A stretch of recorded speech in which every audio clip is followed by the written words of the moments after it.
Happy Friday, right? Friday. Yeah, I guess it must be Friday because today's the OSR Reddit Roundup. So it makes sense that today is Friday. Well, happy Friday. And if you happen to be watching or listening to this on another day, then happy whatever day that happens to be. Sorry for the technical difficulties. Yesterday, Melon seems to have gotten things under control in their house. So I'm able to stream everywhere I want to stream without issue. I don't think I have any programming notes. Oh, I guess I do have one. I guess that even, I don't know if it even qualifies. Let me move this thing. It's, you can't see it, but it's in my way. I don't even know if this qualifies as a programming note. Where is it? Here we go. Let me just grab it. Okay. I guess today is itch.io Creator Day, which I didn't know until just now. So, hey, celebrate your creators on itch, I suppose. Or not, I don't suppose. I say definitely. Maybe I'll do it at the end. I'll come back to my own thingamajiggy at the end. Let's just get into eat on the hot tab, as is usual. Give it a quick refresh. I'll upvote that. And I actually did release something on itch today, which I'll talk about at the end. I did post it in this chat. So there's mine, Laszlo the Druid. I'll walk you through it. There's not much to it. I know it's not every day I get to push my own stuff, so might as well do it. But I'll save it for the end. What else do we have here? Okay, our Hall of Ardenvoul complete is $25 through a bundle of holding. Great. Favorite Barbarian class rules. Oh, we could take a look at that. I don't think I have a... I'm not a fan of the when using Barbarian. I know I got in... Somebody commented before, well, you know, sometimes the Barbarians call themselves Barbarians. I think that's probably an exception to the rule thing. I wish that there was another term we could come up with. Or just give people individual cultures. I'm all for culture as class or or culture as species, if you want to take the kind of race thing and say that, hey, we're all playing humans, but if you're a human from the steppes, you've got some good things and maybe some bad things. And if you're a human from the coast, you've got some good things, some bad things. Whatever. Could good and bad could just be armor and weapon things, right? If you're from the steppe, you're great with bows, maybe not that great with two-handed swords. And if you're from the coast, maybe two-handed swords are your thing, but bows are not really your thing. Whatever it is, like I'm fine with that. But calling people barbarians I just don't. I'd rather have something more specific, or call them berserkers if we're going to go with raging as the berserker kind of thing. If the thing that we're centering our barbarians around is rage, and just call them berserkers. Quietus87, I should say, says, the older I get, the more I agree with those who say Barbarian is not a class, especially with most iterations of the class being Berserkers or Buff Rangers. One of the early Strategic Review or Dragon magazines had a Berserker class for OD&D. They were fighters limited to male armor who could go Berserk and later shapeshift into various animals based on their clan. That's my favorite so far. Yep, I've seen that one and it's good. Brian Smith says, they're a Barbarian because they eat without silverware. Heck yeah. Hey, Krister, glad to see you in here. I'll have to do, because you know, I think, Krister, you're in Europe, and I actually have, I think, a fair amount of people from Europe who tune in, so I might have to figure out sometime I can do a Europe-friendly stream, but I'm not sure when that is. So folks from Europe, or just anywhere outside the U.S., or even within the U.S. if you're in a far time zone, what would be a good time of day? But just give me the Eastern time equivalent, and maybe I can once a month, once every other week, something like that, or even maybe once a week if it's a good time. I'll try to do a time that works better for other folks, but I just kind of need to know what it is. And maybe if I can get some times, I can make a poll and I can do all that fun stuff. But first, you know, let me know what times would work good. I may even have to do a weekend stream every once in a while just to allow people who don't get the opportunity to come in. What else have we got here? The Complete Fighter's Handbook for 2nd edition had Barbarians in it. Give that an upvote. OSC Advanced has one.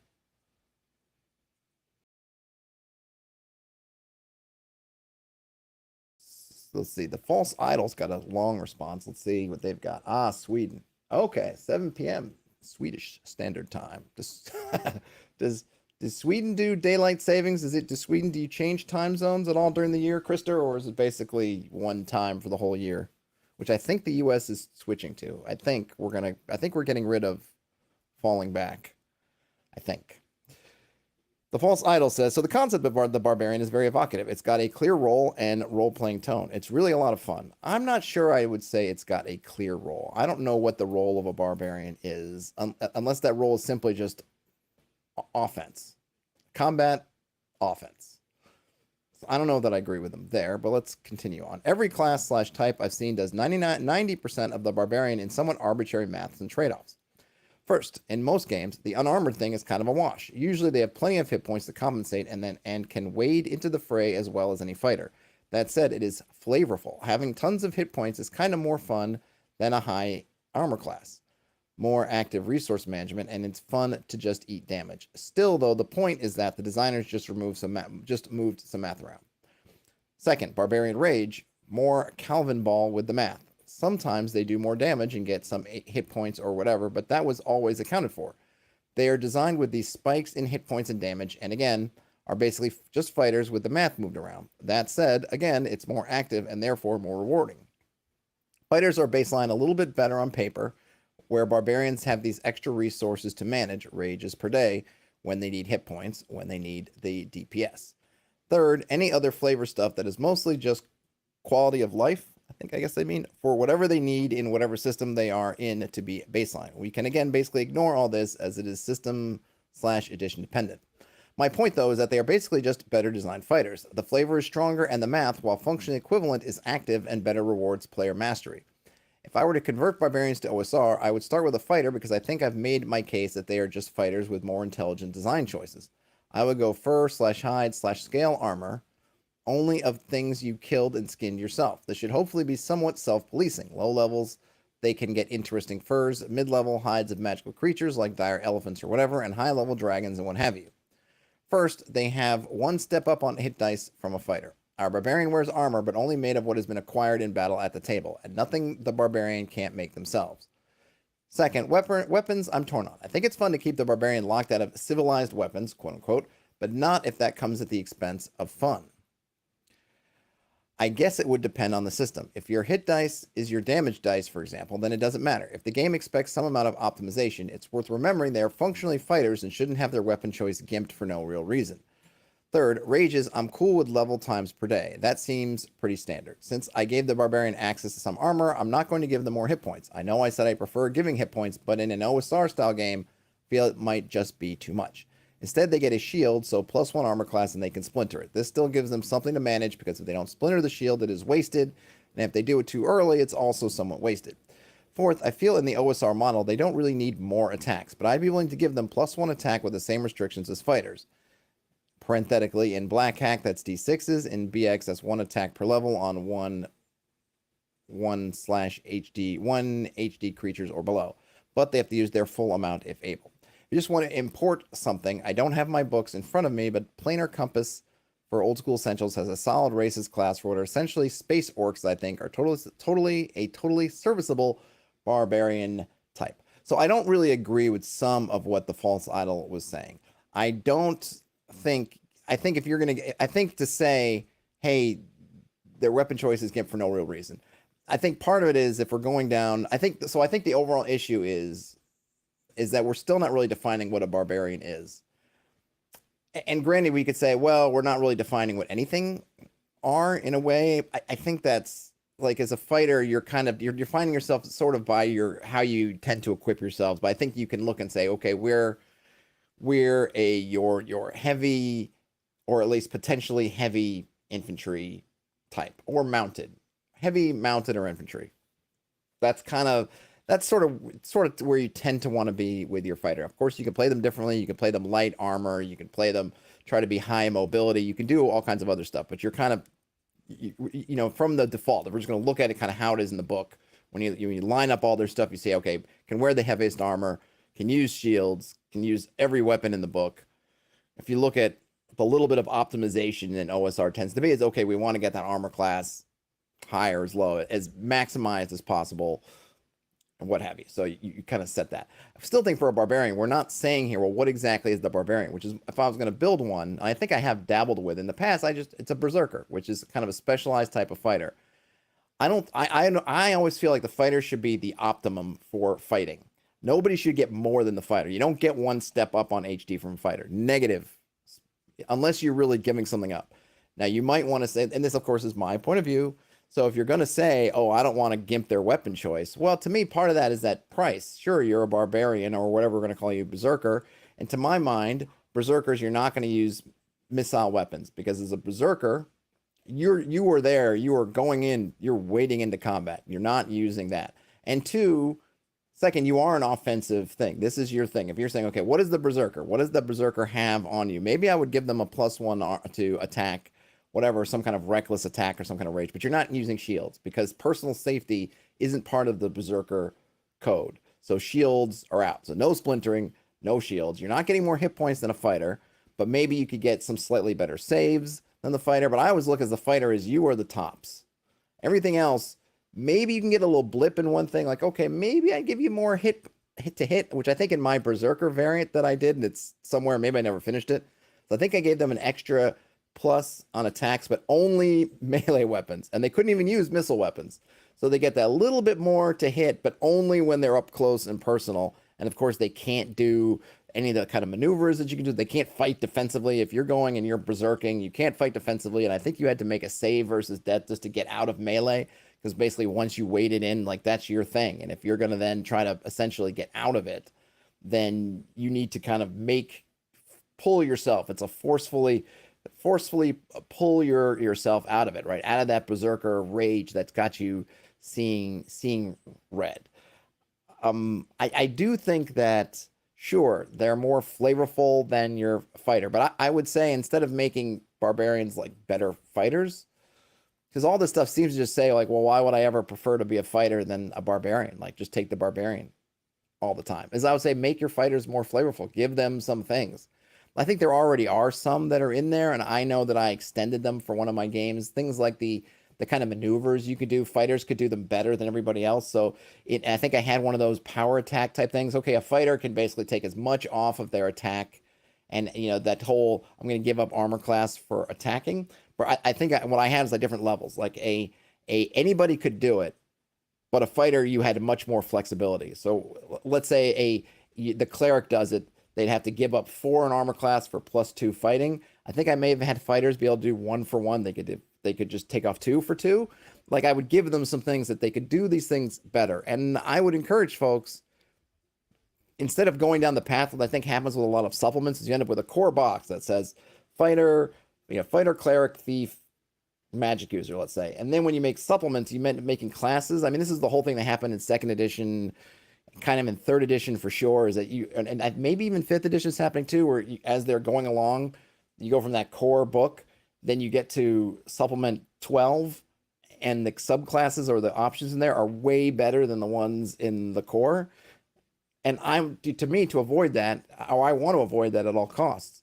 So I would never look at it and say, I'm just going to make a better fighter called a barbarian, and then, oh, well, there it is. I want to say, no, the fighter's the tops, right? And a wizard, for at least some type of magic, is the top. That's it. You want to be the best, really the best magic user possible. That's the wizard. Everything else is, maybe you're getting some, as they call it, quality of life stuff, but you're paying for it. And I think in some ways, 5th edition's actually done a pretty good job of that in terms of the different magic users. Hey, if you want to have the most spells, access to everything, that's a wizard. If you want to do a sorcerer, you're going to get some things that are better, but the trade-off is your pool of spells goes way down. And if that rankles you, well, then you should have become a wizard, or multi-class back into wizard, or whatever. But that's kind of how I feel. But but getting back to just barbarian as a core, I don't like it. Give me the flavor, but give it something more. And it also has no hooks onto the world. It just doesn't really tell you anything, because barbarians can't be from everywhere. Or I suppose they could, because barbarian is what somebody else calls you. The Romans called the Celts and the Germanic tribes barbarians. The Chinese called everybody else barbarians. But it's not really. It doesn't. It just feels weird to me, and it just seems like that's something that it fit in the old sense. I think they were clearly trying to build like your Conan types, somewhat. but I just think we could do better than that. So instead of just remaking that and sticking to that old, that old vision or that old name, come up with something better. Do more, everybody, and I'll do my part as well. Let's see in the chat, what have we got here? Brian Smith says the Barbarians to me primarily try to win the hit point game. They take away a lot of hit points and have a lot of hit points to lose themselves. That's about it. Yeah, I think a lot of it does come down to that. Your raging tends to be that you can kind of turn it on or off. And Ryan Smith says, to me, fighter denotes trying to mitigate dying in battle with gear, techniques, etc. Barbarians, by comparison, don't. They trust in their giant oiled muscles. Yes, indeed. Yeah, it's just interesting. The puzzle, right, is how do you fit those things together? I don't want them to just be all the same. I don't want it that, well, it ends up being a wash. Like I can just go, it's just all just, I don't want it to just be, I choose to wear armor or I choose to put on my fur. I mean, I think some people do like that. I can put on my fur loincloth or I can put on my heavy armor and they're functionally the same. It's just I get to change my look from looking like Thundar or Conan to looking like King Arthur or Lancelot, but it all ends up being the same. I don't want that. So for me anyway, I want whatever this berserker kind of fighter subclass to be is I want it to be distinct. I want it just to go, well, it all just ends up the same. But I don't want, but I do want some specificity, I guess. And I want some real, give them an advantage of something. Maybe they move there, have more movement. Whereas fighters move, 30 feet around. Maybe barbarians can move 40 feet around. They're part of their thing. And, whatever, like give me some stuff. And also I think the thing for me is, I try to give this to fighters is to give them something outside of combat. Because the one thing with fighters and by extension barbarians, less so rangers, because rangers rangers oftentimes you get maybe you get an animal companion, you definitely get some lay of the land. So you in there, when you're in that exploration part of the game, rangers got something to bring to bear. Your barbarian, for the most part, doesn't. Maybe sometimes they'll kind of feed them a little bit of the rangery stuff. Sometimes they do. A lot of times they don't. Fighters certainly don't. So I definitely want to look at, well, what can we give these guys outside of combat? Let's just not just pile on the combat stuff. Let's think about it. What would fighters to me are your soldiers, your professionals. They've got that extra kind of leadership. They just, when the knight walks in and you see them, you go, ooh, or oftentimes in fiction a warrior will walk in and they've just got this kind of aura, this sort of vibe, this kind of like, yeah, I want to be close to that guy if stuff happens because that guy knows how to carry himself, right? They've got kind of maybe you could even give him a little bit of a charisma nudge under some social circumstances. It's got that kind of vibe to them. I don't want to say, well, what can berserkers? Maybe berserkers have a kind of intimidate that they can use at times socially. And what do they know about the world? Do fighters or berserkers, do they have anything else? Give them some stuff, let them feel good outside of combat and not just make them the things that you want to have when combat starts, but when it's over, they're shoved to the back of the line. Brian Smith also says, Barbarian is kind of a lame term unless you're trying for Conan imagery. Right. But even then, Conan didn't call himself the Barbarian, right? He was Cimmerian. And I think even some of the books, it's Conan the Cimmerian. Other people called him a barbarian because of how he looked and that he wasn't from one of the, civilized, in quotes, states. But he didn't call himself a barbarian. He was from Cimmeria. And I think the books, the stories anyway, would get into that. Conan has kind of the way he is and some of the things is because he's from Cimmeria. And there were people from other places. If you were a fighter from Zamora, culturally you had different weapons, different armor, different kind of things. Right? So that's what I would want. And granted, this stuff becomes more and more setting dependent because it's generic, right? Making something generic, okay, you can throw it into any setting and kind of make it fit. If I say Cimmerians and they do a certain thing and they dress a certain way, that's great if I'm playing in Conan universe. If I'm not, then I may have to tweak it a lot. But I think it's worth it. And I think from an OSR perspective, these classes are so easy to hack, especially if you're just going to do things like add a little here, take a little way there, that to me, it's worth doing. Okay, so that was Barbarian class. I already mentioned Arden Vool. Let's take a look. Someone added a quick little hex map for their Gygax 75. Well, we did Gygax 75, so let's take a look. Any comments? So this is a Photoshop. So I guess the interesting things here, or maybe the neat things I should say. So there's they found a really nice Photoshop brush set for all the different icons. This was done on Photoshop. I guess they just used some kind of aged parchment background. We have road, got some forest, got a volcano over there, some more forest. I wonder what the difference is between these. I wonder if that's, I don't know if that's intentional or not. So this looks like grasslands, maybe some kind of deadlands in there. I'm not sure I like or I vibe on the different styles of trees because it just makes me want to ask, why are these trees different than those trees? And they look like they're the same type. Because sometimes we often maybe want to differentiate between your colder northern or colder temperate forests, those firs, and your pine forest, was that carnivorous, and then jungle, and then maybe your deciduous broadleaf kind of forests. So you sometimes will see that. I don't know if it's always necessary, but you'll see, okay, so here's the icon for pine trees. And so, okay, that's carnivorous forests. Here are your broadleaf forests. Here are your jungle. But here you have these, they're both kind of the same kind of tree, unless this is supposed to be jungle, but it doesn't read necessarily jungle to me. It just reads more trees. So maybe this one with like the three kind of, I don't know, maybe it's supposed to be jungle in here. Actually, that makes sense. You got the volcano and you have this kind of cliff. I do like this cliff, and it looks like this is a waterfall maybe, or is that a broken? I'm not sure what that's supposed to be. Can I zoom? Let's zoom in. You can't zoom in more than that. Whoops. I thought this was a road. It makes sense that it's a river, but then why does the river just lead to a temple? Or I guess, hey, that's a mystery, right? The why does it lead to the temple? What deals have been struck with some elementals? Is there a planar gate there or something where the water flows, goes in this temple, and then drops down into a pit? What's happening there? I don't know. We'd have to find that out. And then this, is that a road or is that a stream? Or is the dashed line a road?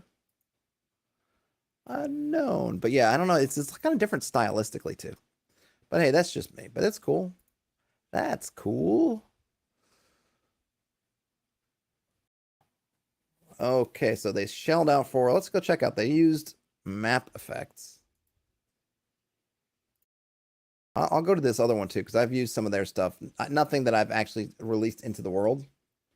Brian Smith says it reads like a waterfall.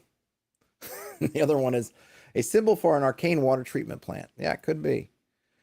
So we're just going out. This is at mapeffects.co.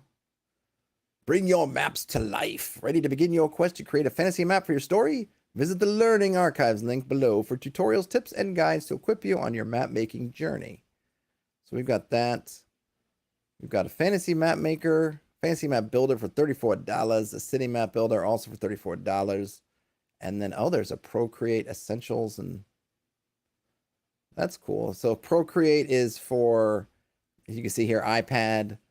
I don't know if it exists for Android devices, but it's very cool.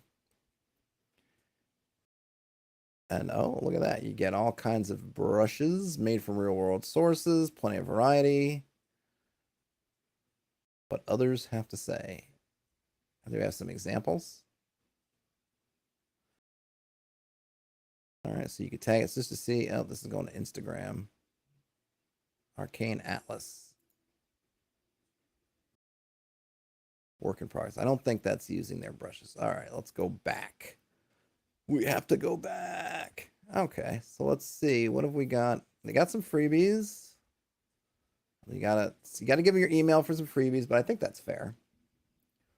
Apprentice brushes, 25 essential paper textures, map feature cheat sheet, and some bonus maps. Cool. I'll throw this in the chat. I do want to take a look at their learning. I know I'm going down a bit of a rabbit hole, but what are these things for other than going down a rabbit hole? So this is map effects. I have no affiliation. It just was posted, linked to for what the person used. Just show that real quick. Mapeffects.co. I earn nothing from this, so it's just for our joint edification. What do they got under learning to map? The learning archives.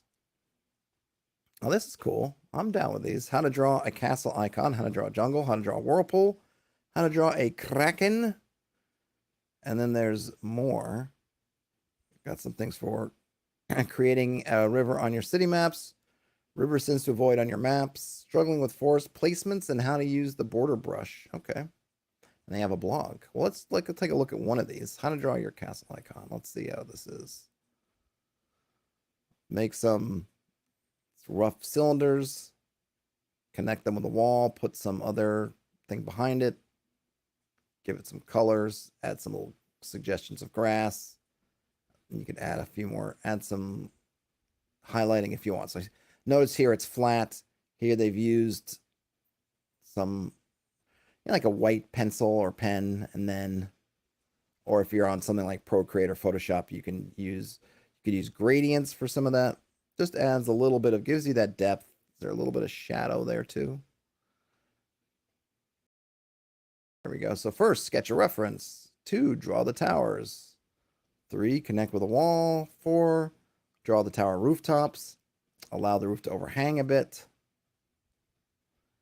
Finish the details. They add a little suggestions of stones and some little thingamajigs. They got some flags. Block in your colors. And then paint in the shadows. Brian Smith says, I'm not too keen on the river sins type of stuff. Leave it fantastical. Anachronisms lead to improvisation and creation. Don't need to label it as a sin or the right way to make your map. I do agree. Let's go and just check that out really quick, because I bet you it's going to be that stuff like don't have your river split. The thing is about that frustrates me with that whole river sins, or here's my big frustration with the people who will go all crazy technical, earth or whatever, okay, is one, there are always exceptions to all this stuff. As soon as somebody points, rivers never split. There are examples of rivers splitting on Earth. The fact that they don't do it often, who cares? They do it. They do exist. Rivers do split on occasion. You can look it up. It happens. So the whole idea that somehow it's impossible, or that just, it ruins the whole thing. No, it doesn't. It doesn't ruin the whole thing. The second thing is when you're actually playing a game. I've never once played a game. I've never seen a game played. I've never heard of anything where somebody was thrown out of the game because there was somewhere they were and they came across a split in the river and they just stood up from the game table, threw their dice across the room and just said, I'm out because your river splitting takes me out of the fiction. I can't stand it. It doesn't happen. So people just need to just chill the F out with that. If you want to make a perfectly Earth style map, great. But here's the thing. In something like Middle Earth, right, where Morgoth and Sauron and literal supernatural forces are affecting the landscape, having your rivers do weird things, having your mountains do weird things, it's just par for the course, because there are supernatural forces literally at work shaping these landscapes beyond what tectonics or other tools or other quote-unquote natural tools are doing. So none of this stuff really matters. Make the map the way that you want to, the way it looks cool for you. And if somebody tries to naysay you on something stupid, just ignore them is probably the best thing. Because you could point out that, well, rivers, there are splits in rivers and you could go look them up, but that's just, don't feed the trolls. Hit that mute button, ignore, unfollow, whatever it is. But let's see what they have, because maybe they have some advice that's just kind of common sense, less than stuff like splitting rivers. So here we go. What's wrong? No matter how nicely your map is drawn, if there are problems with your rivers, it will undermine the believability of your map. I kind of disagree with that, but whatever. Let's go over each of these and show how to fix them. Because the other thing I would say is, who's your map for? Most people making your maps aren't making it for the consumption of the universe. It's going to your gaming group. So the only people that have to believe your map is the gaming group, not some folks on our cartography, or not the folks on some other one of those cartographers guild forums. That's all fine and good, but they are not nearly the people that you need to convince. And by the way, Tolkien and other people have made maps that would, if they looked at them and not knowing it was Tolkien, would drive those people nuts. And guess what? Nobody cares.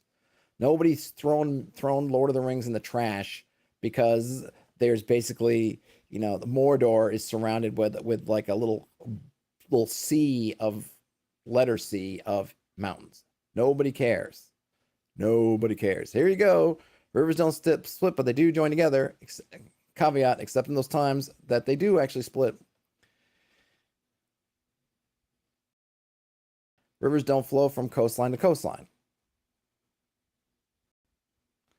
Water will always flow downhill from a high point until it reaches the sea. Yes, that's true. I mean, that's a good one. I think that's good. You don't want to have it so your rivers are flowing uphill unless you have a reason. But of course, you might have a reason. And a magical river that's flowing uphill might be really interesting, and would definitely, I think, would lead me if I was a player in that world to go, wow, I really want to follow that river, because what the heck's going on with it flowing uphill? That seems really weird. So that's probably not bad advice. Oh, that's it. I like that rivers do seemingly split. No, they split, and I think there are even times outside of deltas and marshes when they do it. I think the rock formations and other things can make it happen. Yeah, that's not terrible, but I agree, Brian Smith, unnecessary. All right, so that was some stuff from Map Effects. If you need some map effects, go to mapeffects.co. Oh yeah, I was going to go here. So this KM Alexander, I will post here, has some really, really cool brushes. Now these do require Photoshop.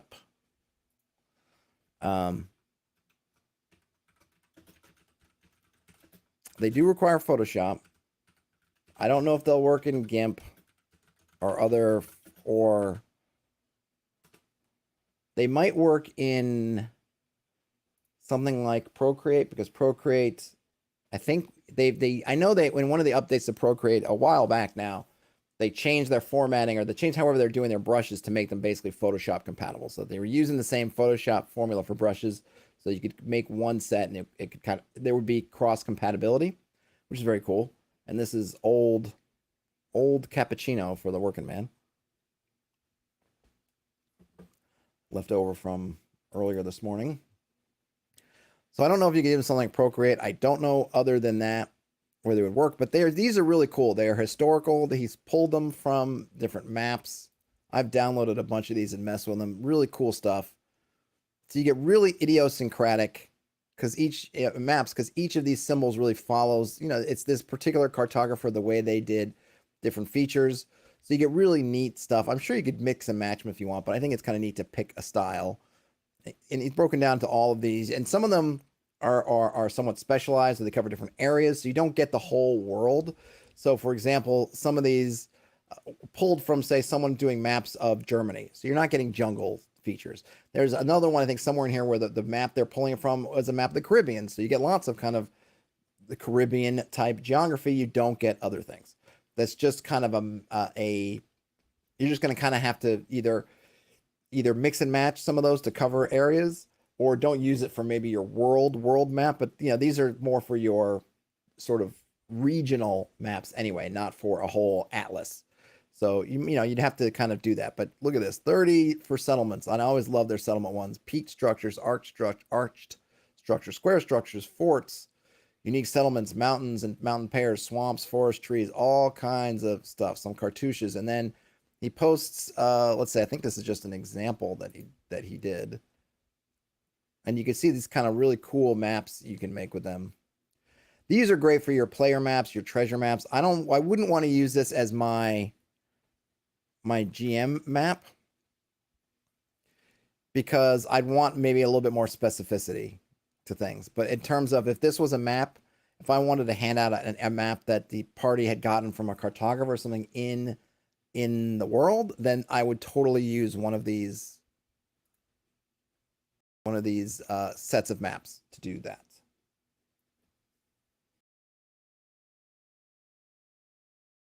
Radel C says, we teach kindergartners about the water cycle and flow of natural waterways. Adults can handle the concept too.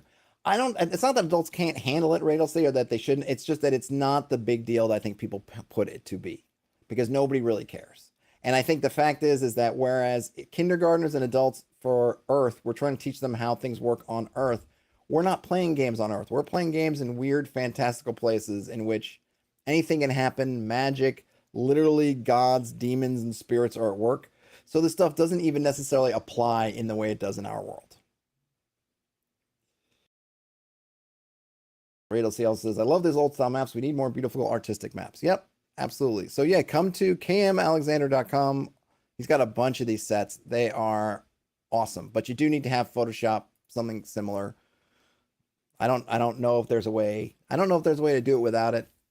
You probably could, but they're designed for Photoshop. Okay, let's go back, find some more stuff. Survival, help! All right, we'll check out survival. This is posted by JJ Shirte or Shirt.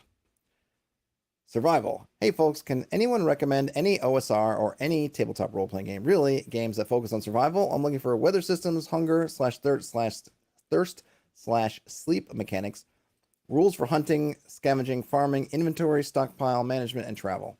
Yeah, Into the World and Wild, Into the Word and Wild seems to be my first choice. I mean, there are lots of things. Tetramorph mentions Avalon Hills. Outdoor Survival has stuff. Forbidden Lands does have stuff. Sure, Darkest Dungeon. If you want to go overboard, the AD&D.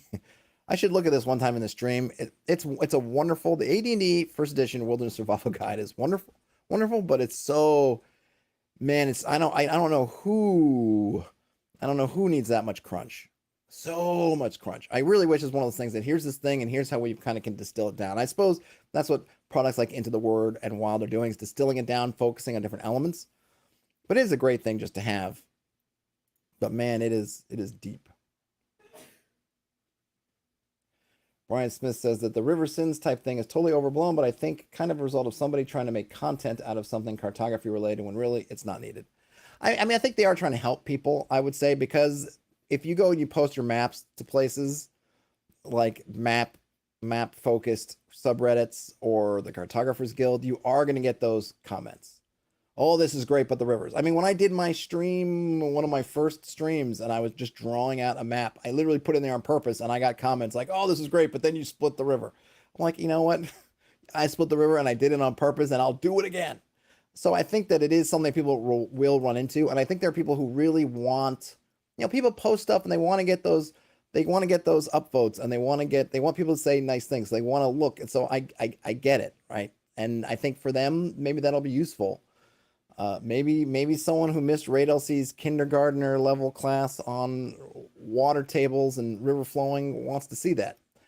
But I think it just puts things in the wrong place, because I think the emphasis should be on creating something that works for you. And hey, we're making fantasy. If we were making some kind of ultra realistic sort of thing, then I would get that more. But no, we're playing fantasy games, so enjoy the fantasy, and the fantasy should be in the landscape. The landscape should echo the fantasy. It shouldn't just be, well, all this stuff's happening, but we're trapped on this super concrete Earth-like landscape. No, make your mountains all weird. Make your rivers weird. Do everything weird. It's a weird world we're playing in. Brian Smith says, I would suggest a TV show, Naked and Afraid, survival stuff. The ideas and challenges are good to get inspiration for. Millions of systems for gaming that way. Yeah. I wonder, hopefully this person isn't going to go down some deep end of having really crunchy systems for all this stuff, because, man, things could bog down super fast. And I get you, Brian Smith, about the don'ts. How about some do's? A do, a da. All right, what else we got? Let's see. And then Raid LC also recommends Alone. I haven't seen Naked and Afraid or Alone. I'm kind of interested by Alone. I'll watch it at some point. Airships and a hex crawl, yay or nay? I'm not sure why you would say nay. If you want airships, go for it. I feel like I'm burnt out on airships, and I haven't even used them in any of my games, but I just feel like they show up so much. But I think they're a great way to do things, especially if you're kind of running sort of steampunky, or if you like Critical Role, whatever name of their world has airships, go for it. If you like airships, Final Fantasy and stuff, throw your airships in there. I'm not sure what the nay would be. I think, or maybe only because they're afraid it will minimize all the hex crawl stuff. Sure, but I mean, I tend those things go from port to port. That you can take the airship across the world, but if you need to get in the middle of the deep desert and there's no port there, then I don't think the airships can maybe take you there. You can always work in hex crawl stuff, I think, with the airships, either air currents, magical stuff. Just there's nowhere to stop, because you can't just. It's hard to just stop the airship and keep it. Even if you just turn off the propellers, winds are going to pull you. So how do you get down from the airship, and how can you get it back up? you could think of all kinds of ways where if you need to be on the ground level in some place that's outside of civilization, airships can get you to the nearest town or city or whatever, but they're not going to get you into the wilderness, which means you still have to hex crawl. So that's kind of how I would probably position it if that's what I was going to do it. I think the one thing with airships, if you're going to give people the opportunity to fly across the continent, you better have that mapped out in some way at some level before you let them do it, because they'll just do it. Oh, really? We're in Westeros, so we can just hop on this airship and go to Esteros in 30 hours for 100 gold pieces? Oh, we pulled all our money together. We've got 500 gold. We have 5 people. Great, let's go to Esteros.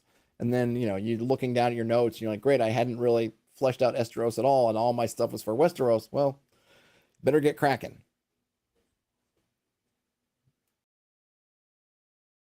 Wait, else he says, seeing people make fall traps out of rocks and sticks and live by eating dead mice for a month really puts things into perspective. I believe it. Man, and I saw a rat the other day in Central Park, broad daylight, basically jousting with a squirrel. I couldn't believe it. Normally, New York City got a lot of rats, but they tend to know their spots. Subways, underground or in the dark. This thing was broad daylight, just could not have cared less. And there were even people around. There was some guy playing minstrel kind of, music with a lute or, I don't know, some kind of old-timey medieval style guitar. And this rat was just living their best life out there. And I should have taken a picture. I didn't. I was shocked. Oh, Cockatrice Nuggets mentioned Spelljammer. Absolutely.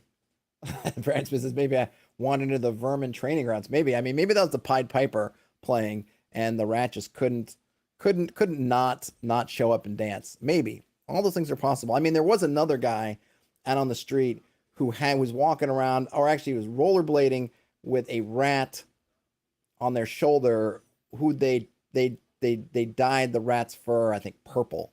Something. I mean, that's just New York City. New Yorkers, we're not even looking twice at that guy. But my nephew and niece were like, there was a purple rat on that guy's shoulder. Like, yeah. Yes, there was. Looking for a colony ship mega dungeon. I'm going to upvote, but I don't have any help for you there. I suppose Barrier Peaks is kind of not a mega dungeon, but it's got that colony ship vibe to it, maybe. Looking for content related to the concept of the dungeon as a monster. I don't really have anything for that. Let's see. That rule in BX I missed. This might be interesting. Oh my gosh, why'd you put it all in bold? Oh, my eyes. My eyes, the goggles, they do nothing. All right, this was posted by Yager Fury. I'm sure there are a couple of more I could find, but this one I can testify I never internalized or had it come up in play. Anyways, it is a good optional rule, and I'm writing it down here. So now another piece of BX lore is firmly cemented in the space in my brain, labeled, if it isn't about tabletop role-playing games, I'm uninterested. It is on page B25, and it goes like this. Attacks on unhittable creatures. Option. Some creatures can be hit only by silvered or magic weapons. The DM may want to allow 2 other kinds of attacks to hit such creatures. First, attacks by other unhittable creatures may be allowed. For example, a lycanthrope could attack a wight. Second, attacks by monsters with more than 4 hit dice may be allowed. An owlbear could attack a were-rat.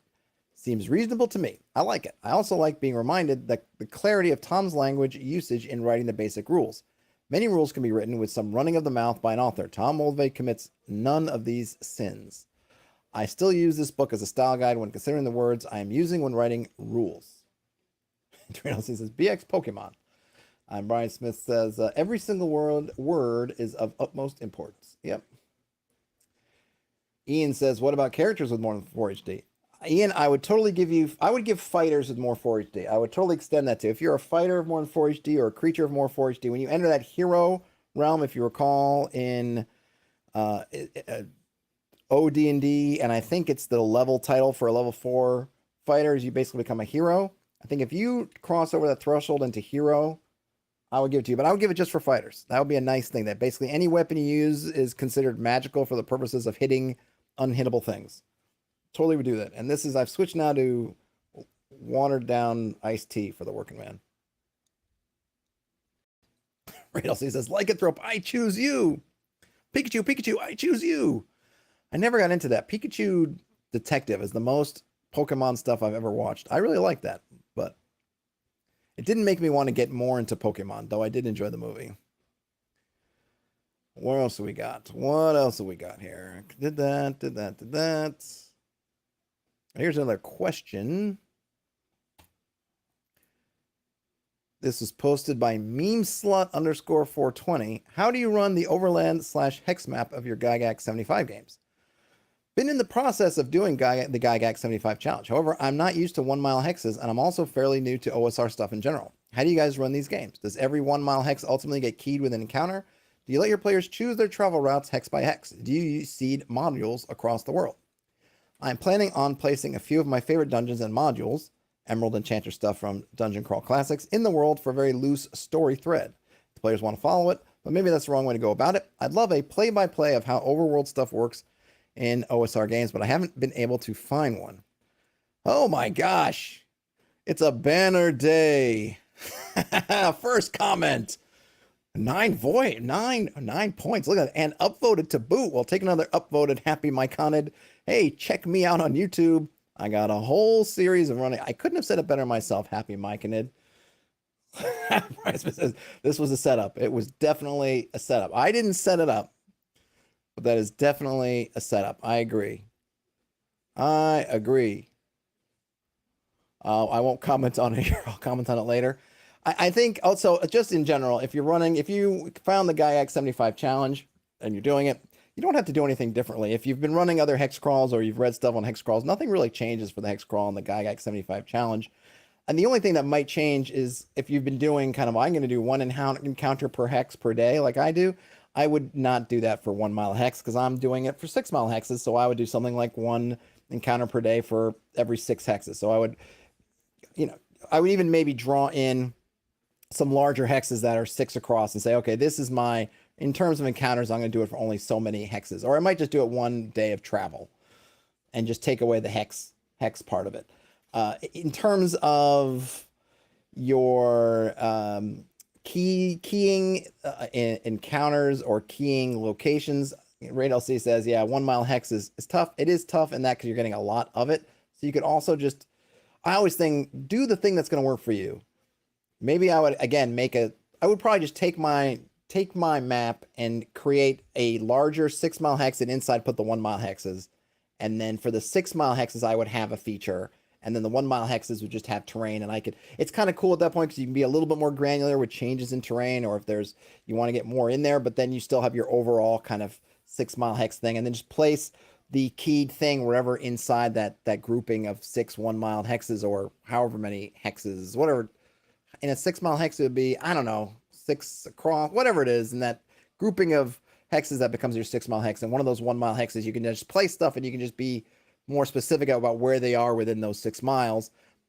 I don't know that I would have the party making decisions on a 1 mile by 1 mile basis. I would probably look at if they're moving terrains, if they're changing terrains, or that you're taking. I like to break out my exploration into those. Your say exploration turns, right? In a dungeon, we've got your exploration turns 10 minutes. Break them into 3 or 4 hours for outdoors, and then in those, if I was going to have them make decision points, I would break it into those 3 or 4 hour segments of time. So they make a decision to go north. They're moving north for 3 or 4 hours. If terrain changes, then I might say that to them as they're going along in case that's meaningful to them. Otherwise, at the end of that 3 or 4 hours, now you make a decision on what to do for the next 3 or 4 hours, whatever you're doing.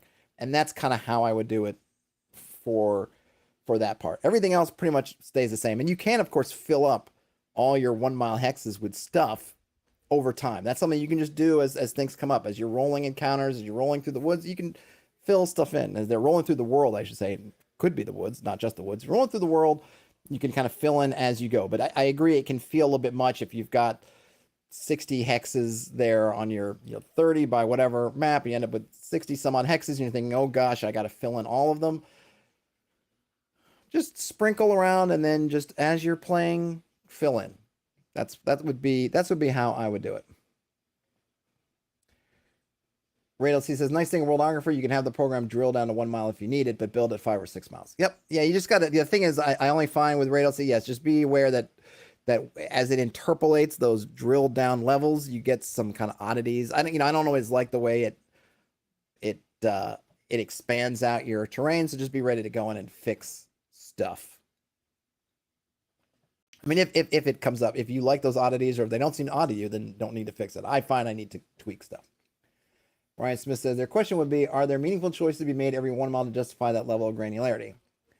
I don't think so. So I think it depends. I think if you're just moving across the map, you're trying to get from Hobbiton to Bree, and sure, there's stuff, but there's a few different things. So we'll say there's the Old Forest, there's the Barrow Downs, and the road.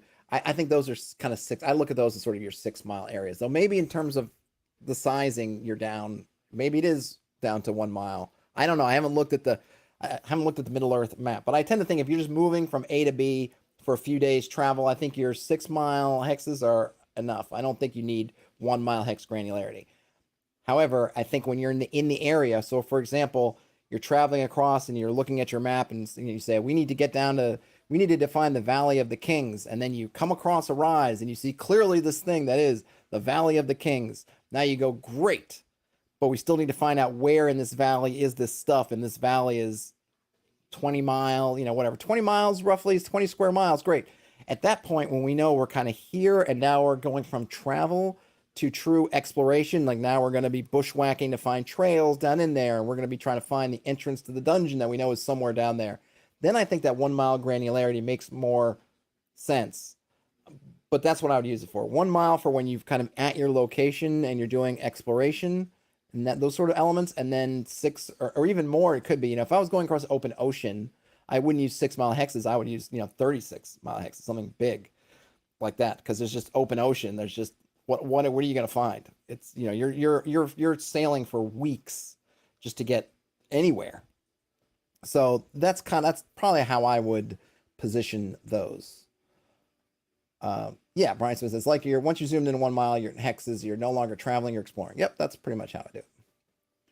Radel C says, I feel like the only time 1 mile really came up was when a party fled and there was a long period of trying to lose their pursuer during normal travel. It never seemed justified. Yeah, I think it's stuff like that. Yeah, when you need to get down, it's more that you're going from strategic down to tactical. And I think escapes and chases could be those. You're trying to follow a trail, you lose the trail, you're trying to find, you're chasing somebody, something's chasing you, and making those. Then it may, what decisions you're making on a more zoomed in level are more important. Like I said, exploration is the big one that comes to mind for me. But definitely if you're just traveling, then no, that's way too much. And please don't do your encounters on a 1 per hex. If you've been doing 6 mile hexes and you've been doing 1 encounter per hex, you should never always have an encounter. I think I always roll some dice and I don't make it a high percentage, because I think the wilderness should feel wild and a little bit empty and big and vast, and nothing's going to feel vast if every time you take a step you're encountering something. Then it feels like you're in the middle of the city. If you have some system and you find yourself taking that system from 6 mile hexes and now you're at 1 mile hexes, just make sure to translate that stuff accurately, so now you're not having tons of encounters every time the party moves a mile, because man, that will seem a chore. Okay, so I'm gonna leave this behind for the moment and I will bring up the thing that I made. So I just put this up on Itch. I don't know if there still are, and you may have seen me because I've been posting versions of this image around. I did put up some community copies of this. So one of the things I've been doing is, I'm sure if you followed me at all, you've known that I've gone heads over heels into Midjourney with AI assisted art or AI generated art. I spend a lot of time going through. I say assisted because I still do a lot of time either trying to tweak what I'm getting or going through and fiddling with it. I will go into Photoshop and try to fix some things and tweak some things nearby. But one of the things I've been wanting to do is I didn't want to just throwing images out there. I mean, that's fun. Here's a bunch of images. Great. Something I can reward patrons and channel members and folks. I don't know if people get use out of them. Hopefully they do.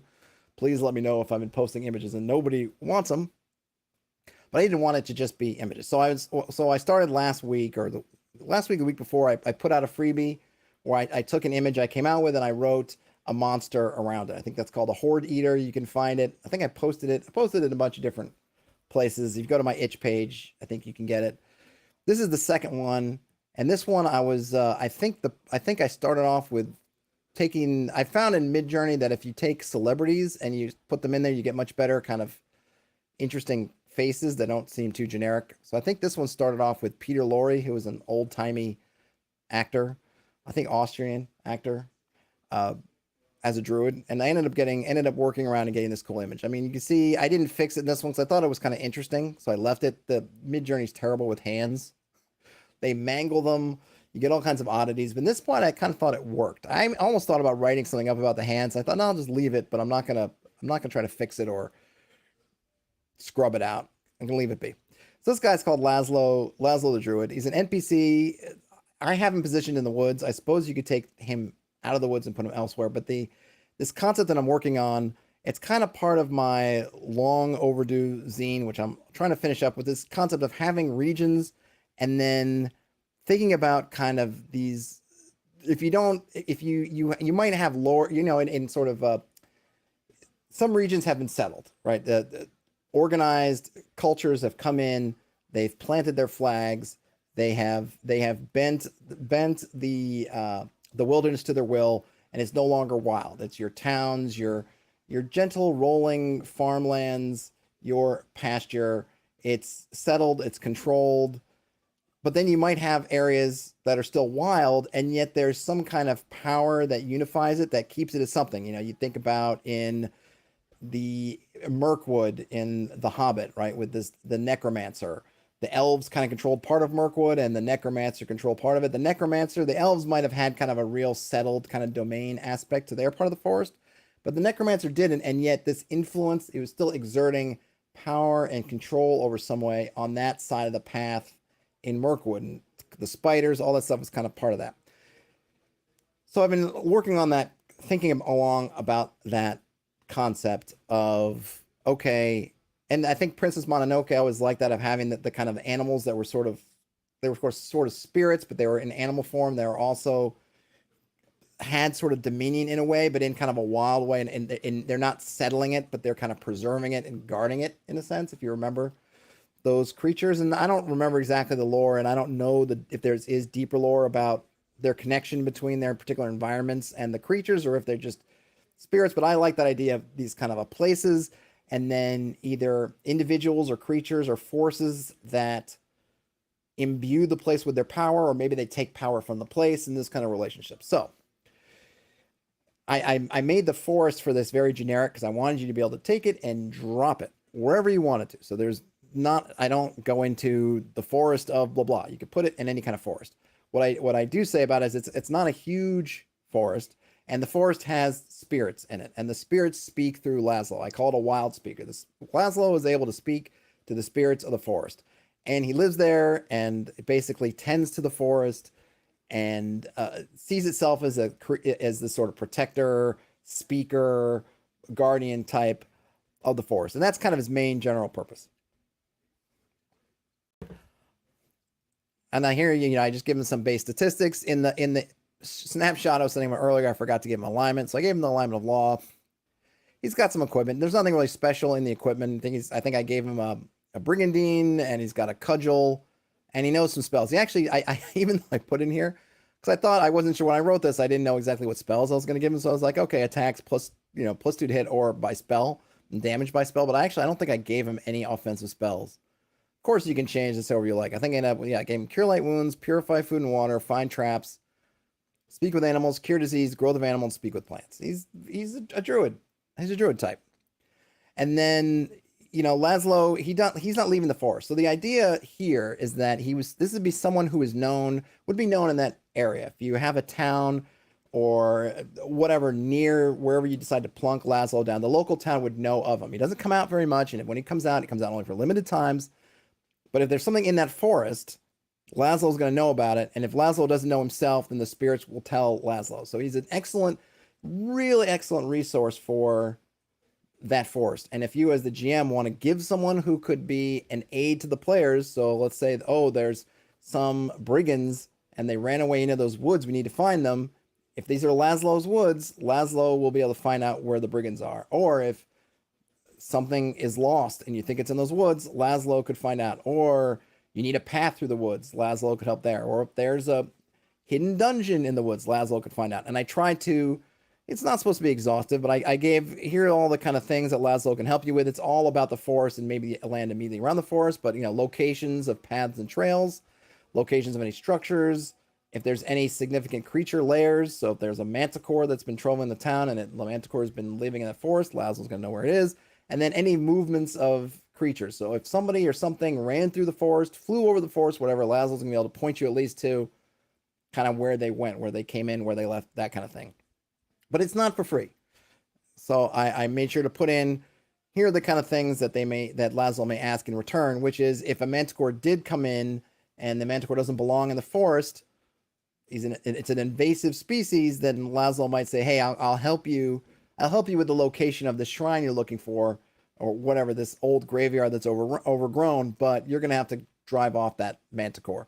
Or maybe I need to deliver a message. Laszlo doesn't leave the woods very much. You need to deliver a message or some kind of good to somebody else from Laszlo. You might need to do that, or you might need to fetch something and bring it back. Or Laszlo might need something, a rare material, and then bring it. So that's kind of the main things. I give a table of the wild speaking, which is basically that Laszlo can spend about 10 minutes appealing to the spirits of the forest. You can choose the response, or I also give you a 2d6 roll. On a 2, they don't respond. On a 12, they give 2 responses. I think ideally, I think, pick the response that fits, because Laszlo the spirits are in cahoots with Laszlo. So I almost think that unless Laszlo were, say, under duress and trying to ask for something, then they might not answer, but otherwise they're going to try to help. And I kind of give through. You can, of course, expand these if you want. This is just some things I just wanted to give a list. So they could summon some treants. They could move people about, kind of teleport them about the forest. You give you locations, open up a bog or close it. And I wanted to make these kind of reversible, and I went back and forth with whether I should just put kind of a capital R for reversible. So these that are kind of showing or hiding or making fog, disappearing fog, making kind of a quicksand, disappearing quicksand. It's kind of because they can make it, come or go. They can summon a fog or banish a fog, and they could do kind of a wheel or woe type answer. And then we get this nice thing. And then I do give a little thing here if you want to expand about the true nature of the forest spirits. I just give some clues. I don't give it a definitive answer, but I suggest, maybe they're not actually just nature spirits. Maybe there's something else, and nobody knows. Does Laszlo know? Maybe. And then and some people think there are clues in the hut, which maybe there are, maybe they're not. That's kind of for you as the GM to determine. And then finally, I go into a little bit of the hut and the gardens. The hut and gardens are under some beneficial effects. This is part of the things that the spirits do for Laszlo. It's under permanent protection from evil and dispel evil effects.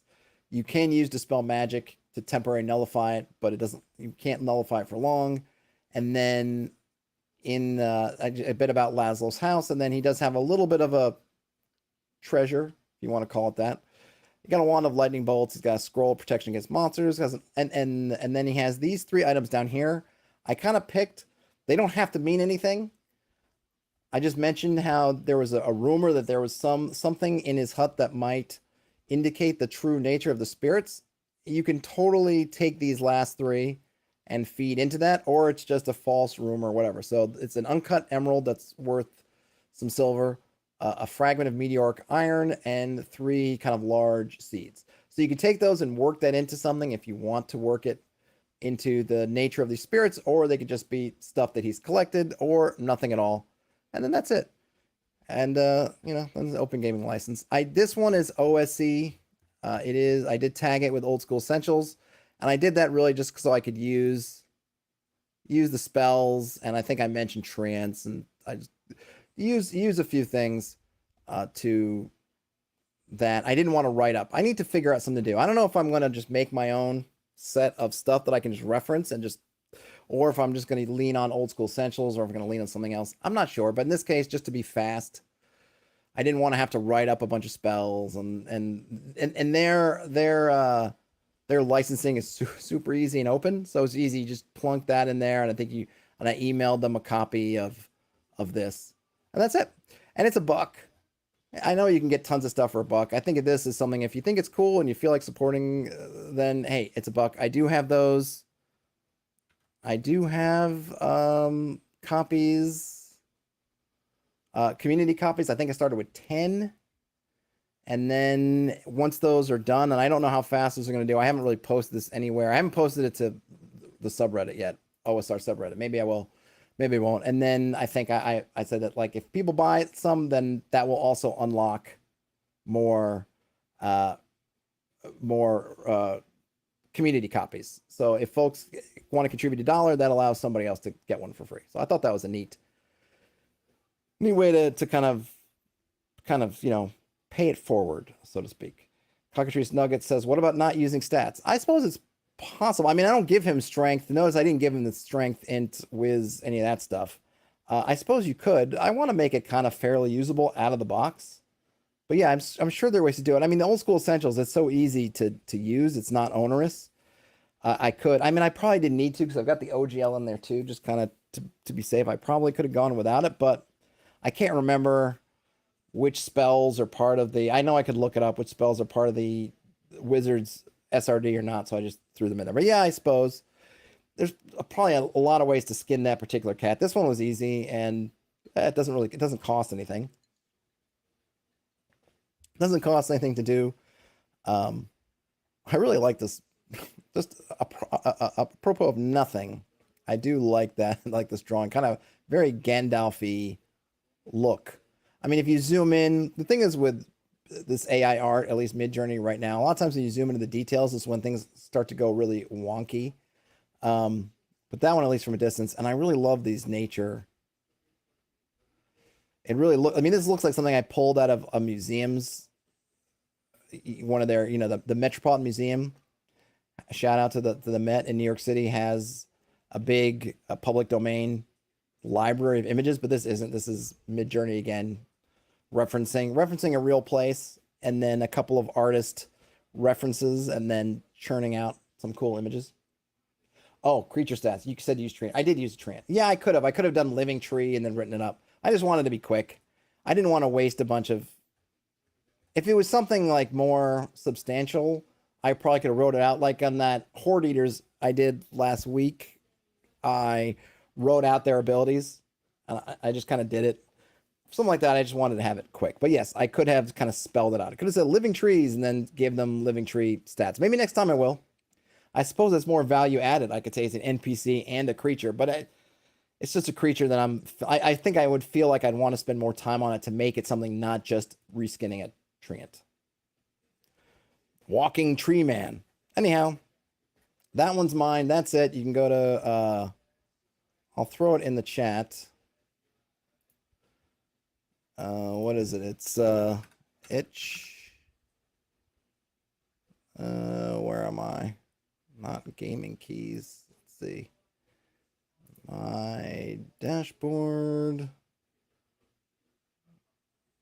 Can I just go to it? Yes, I can. There you go. I'll throw that in there.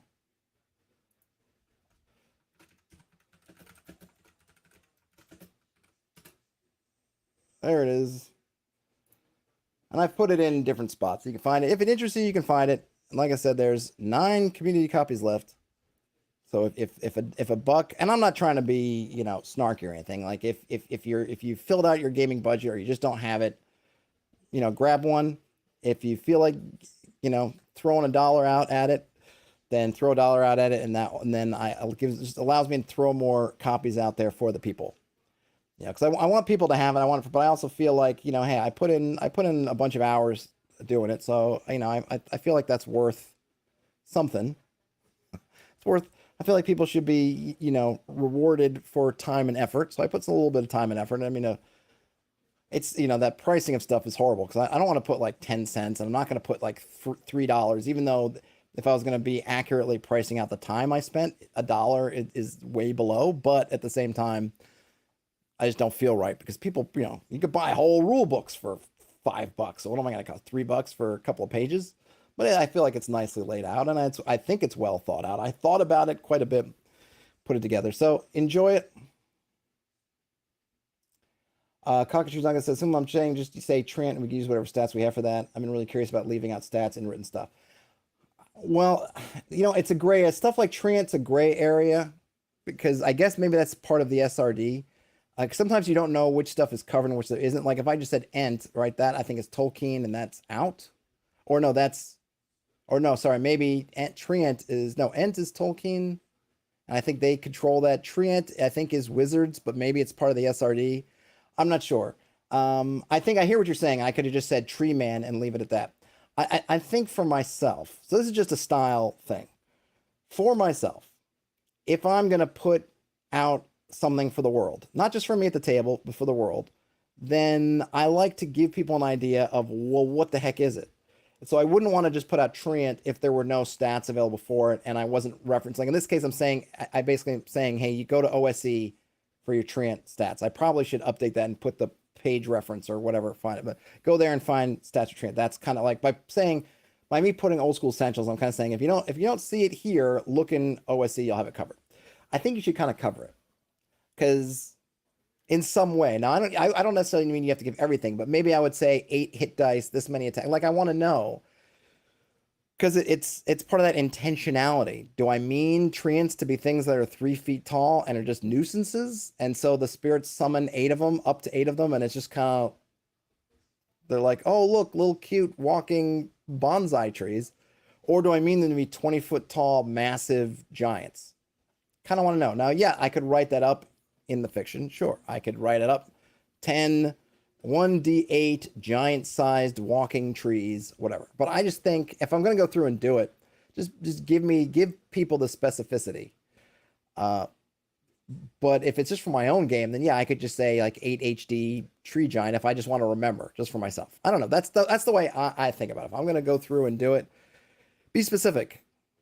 You know, what does it cost me to add a paragraph or add a little stat block saying what it is? And if I'm going to be, in this case, I was referencing about 7 or 8 different things. So it made sense instead of repeating everything to say, okay, let me just link myself to OSC where you can find it. If I was just doing one thing, and like I said, for that Horde Eaters where I was doing a few things, I just wrote them out. You know, write them out. Just give them to people. But it's for your own game, then yeah. Cognition Duncan says if it's a creature from mythology, it's not copyrighted. Oh yeah, I don't know about Ents or Treants. I don't know where they fit into mythology, so it could be. I don't know, but just in general, I would just say, hey, if you can stat it out and it's not onerous, stat it out, because then I can just grab it in the moment and use it. And if it doesn't, to me, it doesn't do any harm to do it. Like, what do you lose by statting it out somewhere in an index, in a sidebar, in a little area? And that's what I wonder. Like, what are you gaining? Or maybe flip it around. Like, do you gain something by not statting it out? Sure, everybody can run it their own way, but what does that actually do? Like, by putting that on the particular GM, whoever's downloading, buying your supplement or your book, whatever, by putting it on them, like, what are they gaining through that? That's maybe the question I would ask. If you feel like there is something valuable they're gaining that's worth it, then great. But I don't know what that would be, but I mean, you could make that determination, yourself. But that's just how I feel. But I know some people were messing around with doing really like non-stat, like nothing, like no numbers. You're just putting stuff. And I think it's cool, but at the same time, it's like it's a nice exercise. But when you get down to that, now I need the practicality of someone, I'm at a con and somebody throws me this book and says, hey man, can you run it? And, I've made the claim. Oh yeah, I can run it. Just give me something, I'll run it. And they throw it to me. Does having no stats, other than it being like I fulfilled some kind of challenge, does it make it a better product? I don't think so, but maybe there's a reason. Maybe there's a reason. I don't know. But that's the question I would ask myself. If you're going to include something or not include something, just, be thoughtful about going through the process of why am I doing it or why am I not doing it? And what's the reason and what's the benefit? And, what do I gain and what do I lose? And then just weigh it out. That's the best we can do, right? All right, folks. Well, that is it. Raptor Jesus says only the words ent, treant, or goot are copywritten, but the idea of living plants is free reign. Yeah, I would assume that if I called it a living tree or walking tree, I mean a living tree other than a dead tree, a walking tree man or man tree, I'd assume that would have been fine.